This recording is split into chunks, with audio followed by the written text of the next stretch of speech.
ওরা কি টাকা দিছে? ওরা টাকা দিছে। কত উঠছে ওই জায়গায়? ওখানে উঠছে 10,000 টাকার মতো। 10,000 টাকা, আমার ধর 2,000 টাকা, তাহলে কত হয়? 12,000 টাকা। হিসেব কর দেখি। ল্যাগ ডেকোরেটর বাবদ ল্যাগ হচ্ছে 3,000 টাকা। মোট কত হলো? মোট 11,000 টাকা হলো।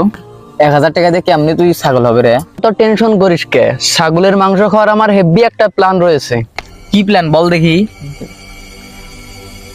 গুড আইডিয়া, ভালো বুদ্ধি দিছিস। একটা কাজ করতে হলে জীবন, এগুলা নিয়ে যাও বুঝছো, আর আমরা মিশনটা কমপ্লিট করে আসি। আর কাউকে বলবো না কিন্তু। যাও, তুমি যাও। চল চল চল চল, খুব তাড়াতাড়ি আয়, আজকে যে করে হোক ছাগলটা চুরি করাই লিখবি, বুঝছিস? ওই যে ছাগলটা, চল চল চল। তুই কুট্টে ওরা, তুই কুট্টে ওরা, আস্তে আস্তে দেখ, কাছাকাছি কেউ আসে নাকি, দেখ দেখ দেখ দেখ, কুট্টে ওরা, কুট্টে ওরা, কুট্টে ওরা, কুট্টে ওরা, কুট্টে ওরা, কেউ আসে নাকি, দেখ।